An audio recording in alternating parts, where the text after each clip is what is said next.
warahmatullahi wabarakatuh. Kepada anak-anak semua dan siapapun yang telah melihat tutorial ini, saya ucapkan selamat bahagia, selamat Anda menikmati dalam video kali ini.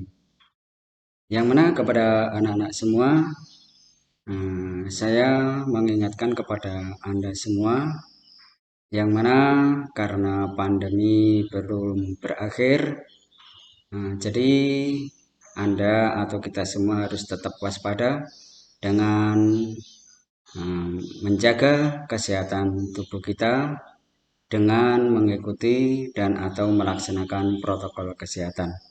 Salah satunya kita harus tetap memakai masker pada waktu di fasilitas umum. Oke, kepada anak-anak semua, langsung aja kita sampaikan pembelajaran pada kali ini, yaitu mengenai budaya demokrasi. Yang mana pembelajaran kali ini,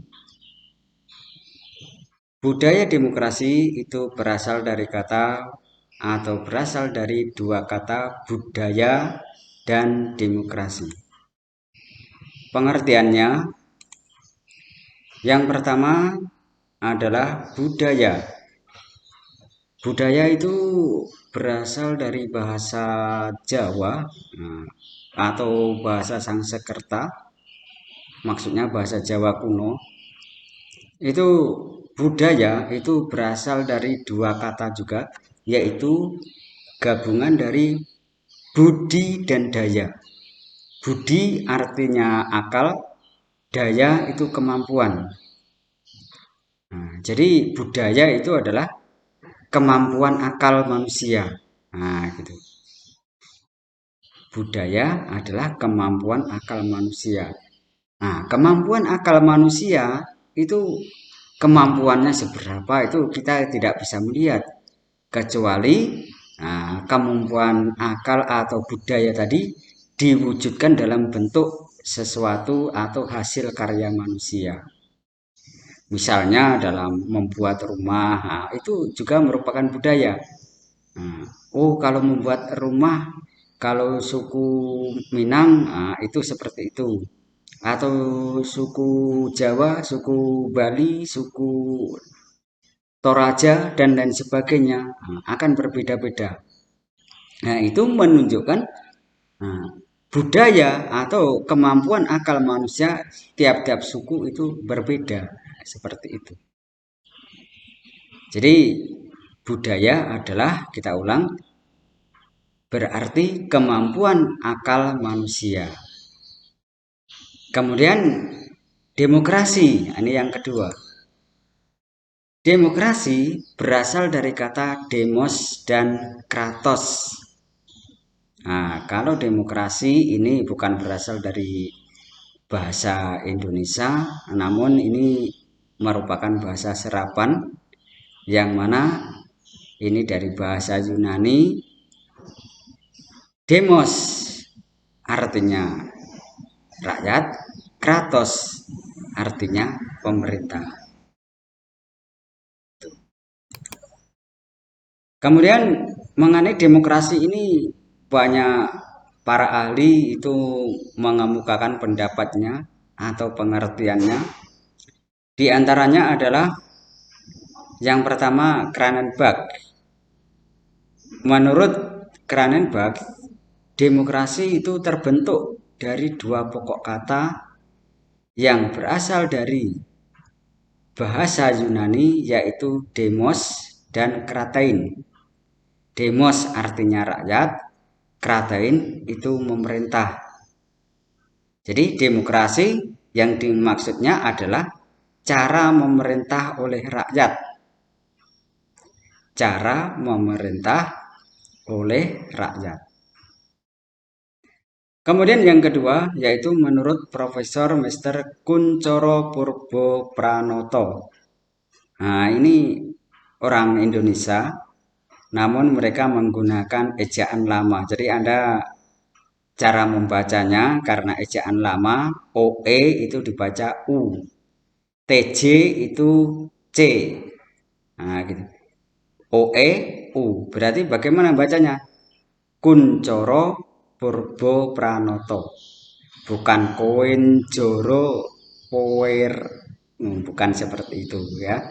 Nah, ini menurut Profesor Mr. Kuncoro Purbo Pranoto, demokrasi adalah suatu negara yang pemerintahannya dipegang oleh rakyat. Maksudnya suatu sistem di mana rakyat diikutsertakan dalam pemerintahan negara. Nah, itu menurut Profesor Kuncoro Purbo Pranoto. Kemudian yang ketiga di sini saya sampaikan menurut Abraham Lincoln. Nah, menurut Abraham Lincoln, demokrasi adalah pemerintahan dari rakyat, oleh rakyat, dan untuk rakyat. Nah, tentunya ini pengertian dari demokrasi yang menurut Abraham Lincoln ini tidak asing bagi Anda, yang mana ini lebih mudahnya, yaitu demokrasi adalah pemerintahan dari rakyat, oleh rakyat, dan untuk rakyat. Atau semboyan aslinya adalah demokrasi is government of the people, by the people, and for the people. Nah, seperti itu. Nah, jadi di sini ada 3 pengertian demokrasi atau 3 pendapat dari para tokoh. Nah, silakan anak-anak atau Anda semua Anda ambil kesimpulannya, yang mana intinya demokrasi itu adalah suatu pemerintahan yang mengikutsertakan rakyat. Oke, selanjutnya adalah nilai-nilai demokrasi. Jadi suatu negara itu dalam melaksanakan demokrasi, maka dalam pelaksanaannya itu tidak boleh menyimpang dari nilai-nilai demokrasi ini. Nah, semakin menyimpang tentunya negara tersebut bukan negara demokrasi atau bertentangan bahkan. Nah, gitu. Apa nilai-nilai demokrasi? Oke, yang pertama adalah penghargaan atas kesamaan. Yang kedua, penghargaan atas partisipasi dalam kehidupan bersama. Yang ketiga, penghargaan atas kebebasan. Yang keempat, penghargaan atas perbedaan. Oke, ada 4 ini, perhatikan. Penghargaan atas kesamaan ini maksudnya dalam nilai-nilai demokrasi itu kita harus menghargai adanya unsur kesamaan. Jadi kita hargai kesamaan. Dan penghargaan atas partisipasi, artinya keikutsertaan rakyat tadi. Yang ketiga, penghargaan atas kebebasan. Tentunya dalam negara demokrasi itu tidak ada pembatasan atau pengekangan terhadap suku maupun agama, warna kulit atau ras dan agama. Itu kebebasan namanya. Kemudian penghargaan atas perbedaan. Nah, jadi ini adalah nilai-nilai demokrasi. Kemudian ciri-ciri negara demokrasi. Yang pertama, oke, kita buka semua ciri-ciri negara demokrasi, baru kita jelaskan. Yang pertama, adanya pengakuan hak asasi manusia. Nah, maka mustahil suatu negara itu mengaku negara demokrasi, tapi tidak mengakui HAM, tidak mengakui hak asasi manusia. Maka ciri negara demokrasi yang pertama adalah mengakui adanya hak asasi manusia. Yang kedua, adanya lembaga perwakilan rakyat. Hal ini walaupun agak lain dengan pengertian demokrasi yang awalnya, namun kita sepakati atau para ahli sepakat semuanya, yang mana kalau zaman sekarang ini tidak mungkin kita mengadakan eh, pengambilan keputusan secara langsung, itu tidak mungkin. Karena rakyat pada saat ini sudah ribuan bahkan jutaan.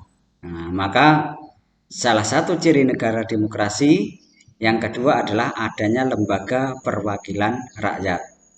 Kalau di Indonesia nah, MPR atau DPR atau BPD, nah, itu adalah merupakan lembaga yang merupakan perwakilan dari rakyat Indonesia.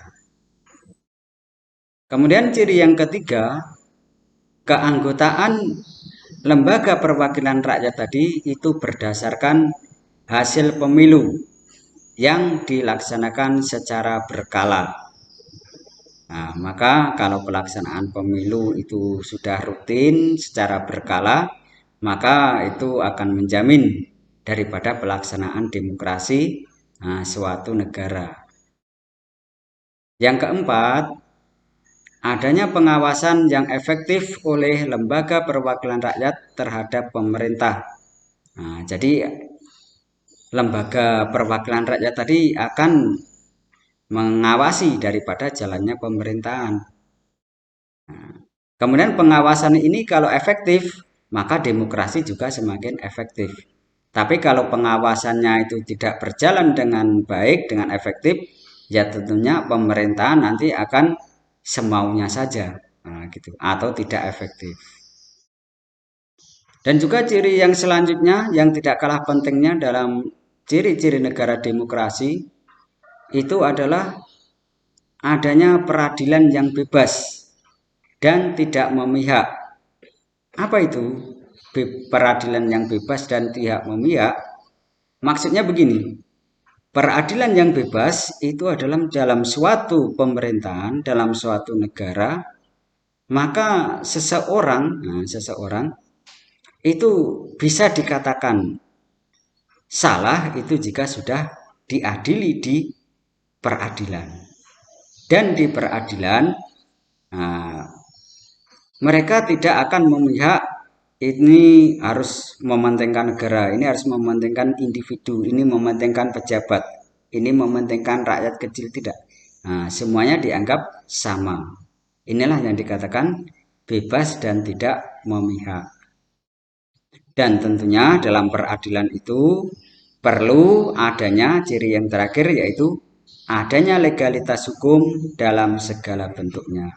Artinya kekuasaan hukum itu adalah kekuasaan yang paling tinggi, kekuasaan yang legal atau kekuasaan yang sah. Jadi semuanya harus tunduk pada hukum.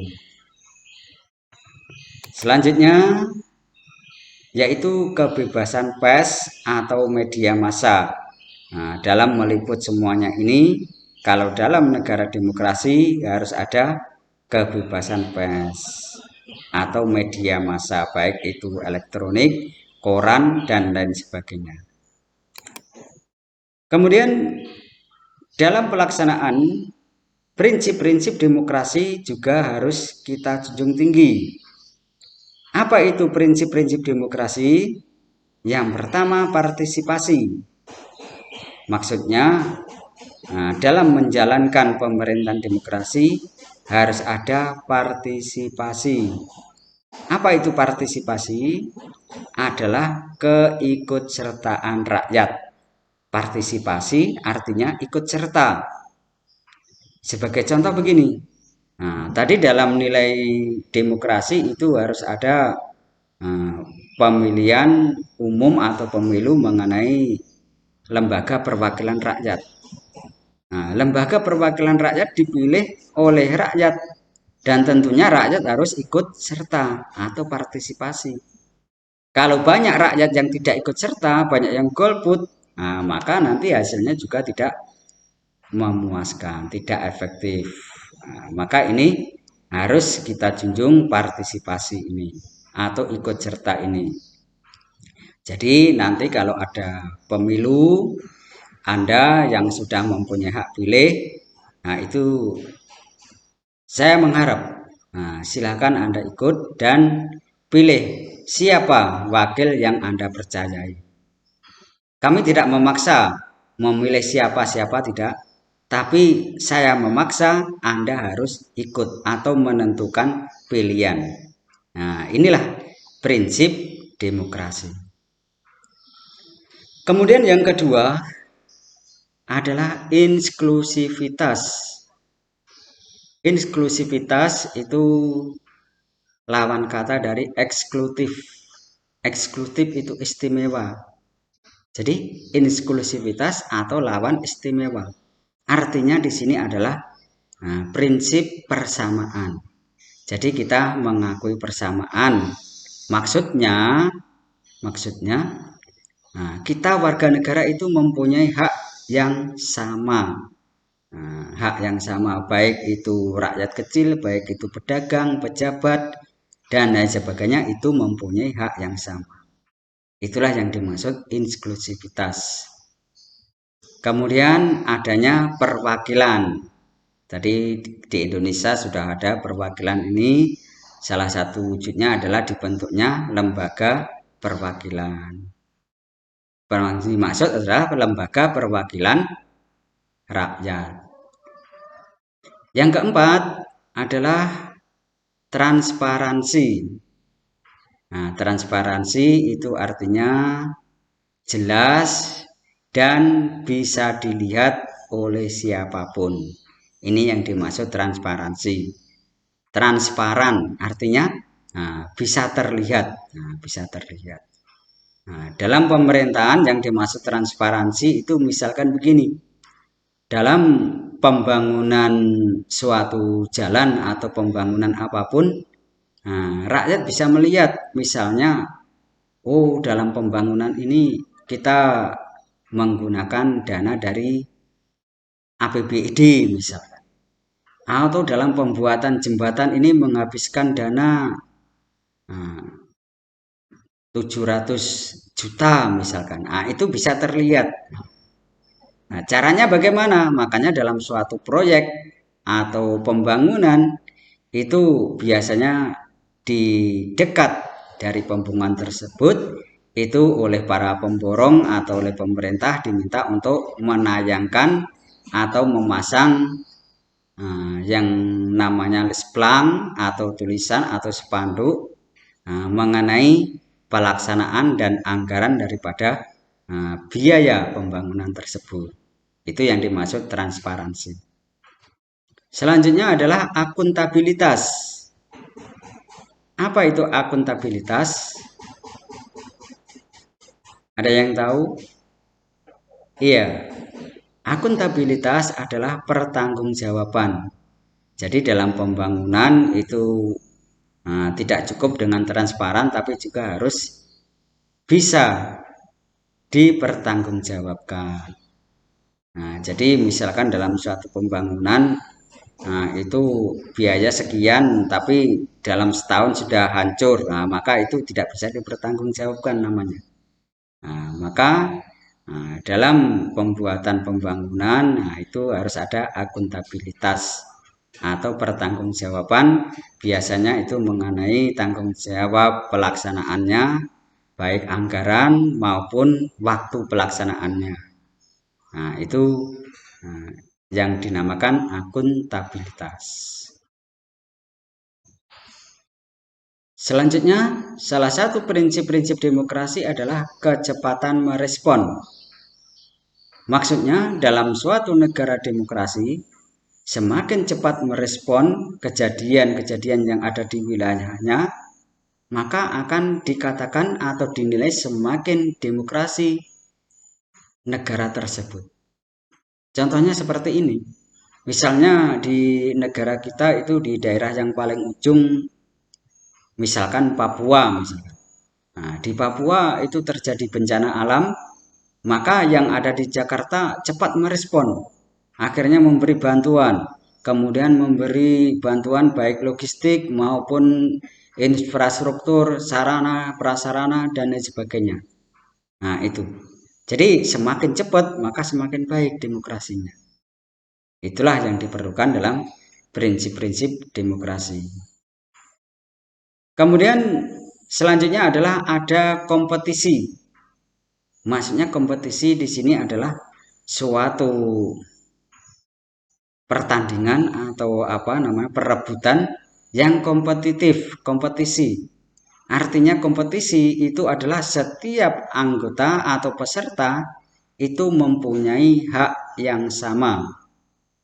Misal ini yang dimaksud di sini kompetisi itu dalam pemilihan presiden, nah, maka setiap masing-masing presiden itu mempunyai hak yang sama.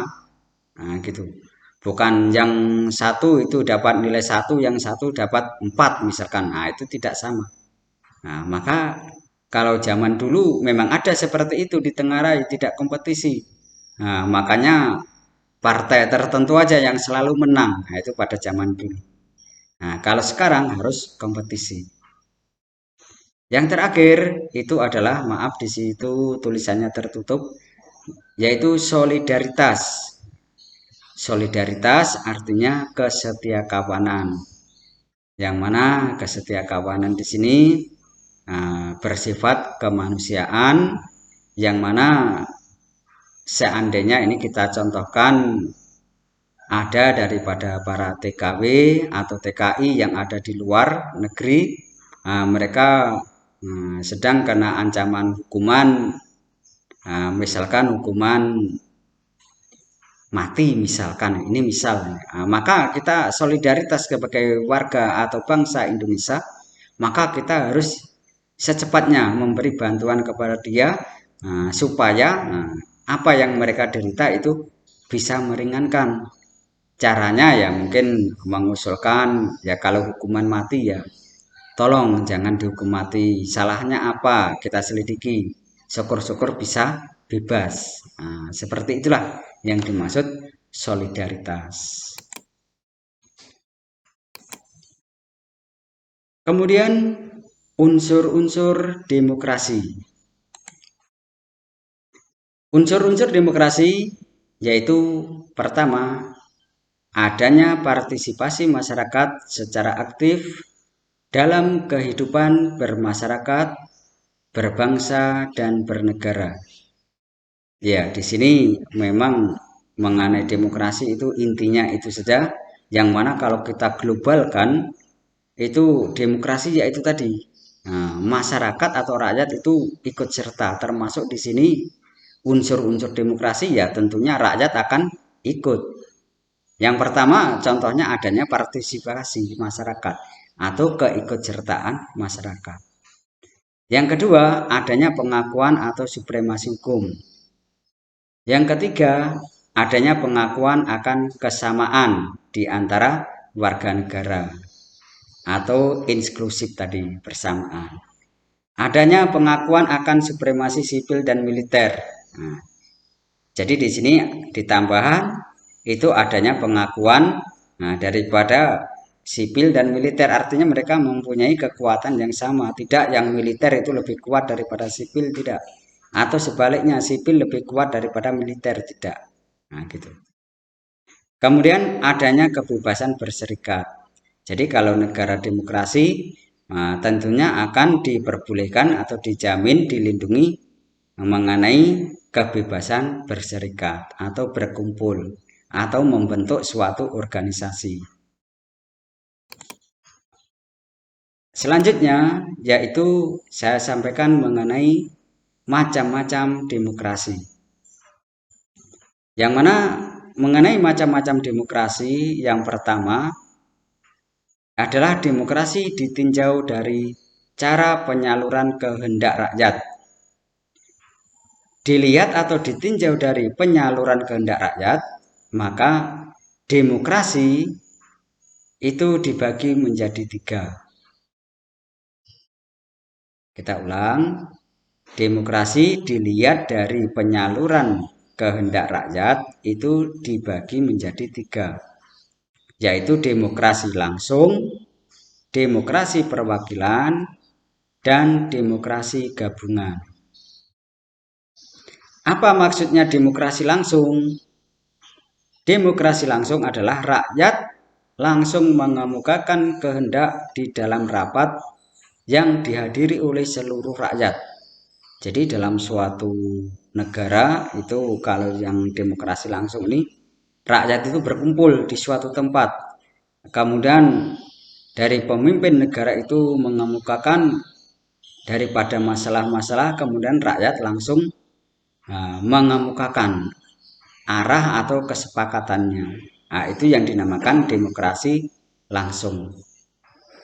Namun dalam kenyataannya atau pada saat ini hal ini tidak bisa dilaksanakan karena jumlah rakyat sekarang itu ribuan bahkan jutaan.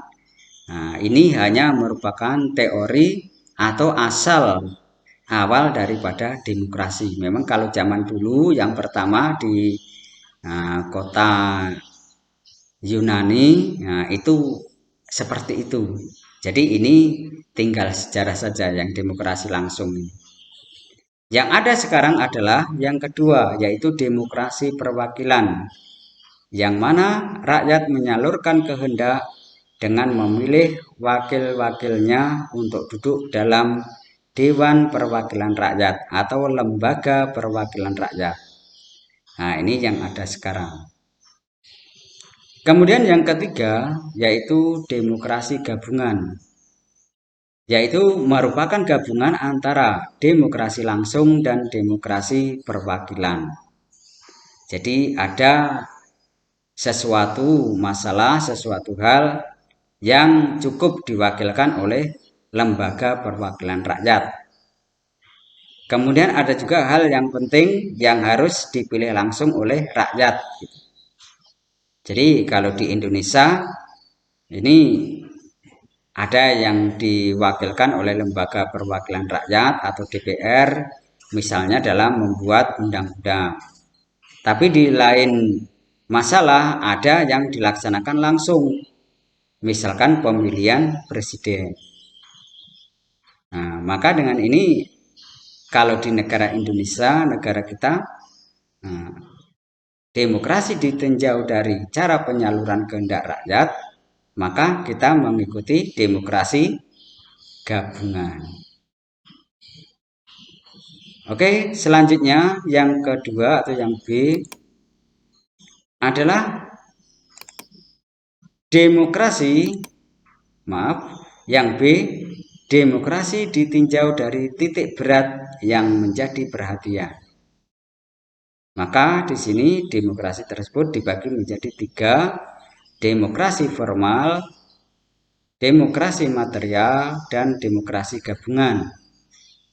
Demokrasi formal itu adalah banyak dianut oleh negara-negara liberal yang menganut kebebasan. Maksudnya adalah suatu demokrasi yang menjunjung tinggi persamaan dalam bidang politik, bidang formal, atau bidang kenegaraan, tanpa disertai upaya untuk mengurangi atau menghilangkan kesenjangan dalam bidang ekonomi. Artinya dalam negara liberal ini, mereka kalau masalah politik, masalah kenegaraan itu rakyat ikut serta. Diadakan pemilu, diadakan kongres, dan lain sebagainya. Tapi kalau untuk kepentingan pribadi, selain kenegaraan, maka itu tidak diadakan demokrasi. Itu diserahkan sepenuhnya ke rakyat, ke masyarakat gitu. Makanya kalau negara liberal itu kalau kita lihat dari luar, itu mau bikin rumah atau tidak, mau pakai baju tidak, terserah. Itu semua diserahkan ke masyarakat atau warga negara. Nah, itu seperti itu. Mau miskin, mau kaya, terserah. Nah, itu demokrasi formal. Yang kedua, demokrasi material yang dianut oleh negara komunis.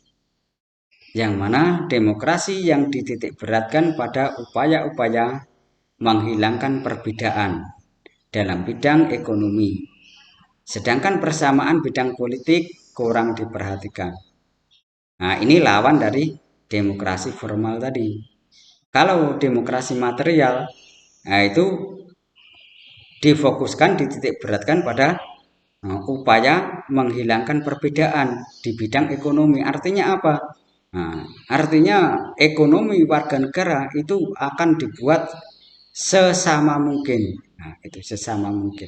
Itu demokrasi material. Kemudian yang ketiga, demokrasi gabungan. Tentunya di sini adalah gabungan, yaitu demokrasi yang mengambil kebaikan serta membuang keburukan dari demokrasi formal maupun demokrasi material. Kita ambil baiknya. Nah, kita negara Indonesia tentunya adalah mengambil dari yang demokrasi gabungan. Ada kebaikan daripada demokrasi formal, kita ambil. Ada kejelekan, kita buang. Begitu juga demokrasi material. Seandainya baik, ya kita coba kita terapkan. Seandainya jelek, ya udah nggak usah dipakai. Nah, seperti itu. Kemudian yang ketiga, yang C, demokrasi ditinjau dari sistem pemerintahan. Yang mana sistem pemerintahan itu juga mempengaruhi daripada demokrasi suatu negara. Maka kalau dilihat dari sistem pemerintahan, nah, tentunya di sini ada sistem parlementer dan sistem presidensil. Kemudian yang ketiga, nah, itu adalah sistem referendum. Oke, demokrasi dengan sistem parlementer adalah sistem demokrasi dalam suatu pemerintahan negara yang menuju kepada badan perwakilan atau parlemen. Jadi demokrasinya itu dalam negara sistem parlementer akan mengarah atau mengalir ke parlemen atau badan perwakilan. Nah, gitu. Kemudian di lain pihak di sini ada demokrasi sistem presidensil. Presidensil itu negara kita. Nah, maka sistem demokrasi di mana kekuasaan dalam negara dipisahkan menjadi 3 bidang yang keberadaannya saling berpisah. Nah, 3 bidang itu apa? Nah, itu misalkan dalam demokrasi kita itu ada legislatif, eksekutif, dan yudikatif. Dan juga sekarang ditambah eksaminatif dan seterusnya. Kemudian yang ketiga itu ada yang namanya demokrasi dengan sistem referendum, yaitu sistem demokrasi di mana rakyat diminta pendapatnya tentang persoalan-persoalan terutama mengenai pemerintahan. Nah, ini yang dikatakan sistem referendum. Nah, kemudian mengenai sistem referendum ini ada dua macam. Kita coba jelaskan, yaitu referendum adalah upaya pengambilan kebijakan pemerintah dengan cara meminta pendapat rakyat atau warga negara, yang mana referendum dapat dibedakan atas 2 macam, yaitu 1. Referendum obligator, yaitu pada sistem ini untuk membuat undang-undang memerlukan persetujuan rakyat dengan suara terbanyak setelah badan legislatif membuat rancangan undang-undang. Maka rancangan tersebut harus ditawarkan kepada rakyat lewat pemungutan suara secara langsung atau referendum. Jadi di sini lembaga perwakilan rakyat atau pemerintah itu membuat peraturan undang-undang. Nah, kemudian setelah jadi undang-undang atau setelah jadi RUU, nah ini disampaikan ke rakyat, setuju atau tidak. Nah, kalau setuju, maka RUU ini langsung menjadi undang-undang. Nah, gitu. Kalau tidak setuju, nah, ya akan diubah lagi. Itu yang dimaksud referendum obligator. Yang kedua, yaitu referendum fakultatif. Pada sistem ini, bidang legislatif membuat undang-undang terlebih dahulu. Kemudian kalau dalam waktu tertentu tidak ada sejumlah warga negara yang mengutarakan ketidaksetujuannya, maka undang-undang tersebut sudah bersifat tetap atau menjadi undang-undang. Akan tetapi apabila ada yang menyatakan ketidaksetujuannya, maka Badan Legislatif memintakan persetujuan kepada seluruh rakyat. Nah, ini seperti yang kita laksanakan di negara kita, itu dari lembaga negara, yaitu lembaga legislatif, itu dalam membuat undang-undang. Maka kalau tidak ada rakyat yang demo, nah gitu, maka mereka lanjut bahwa undang-undang itu akan, RUU itu akan disahkan.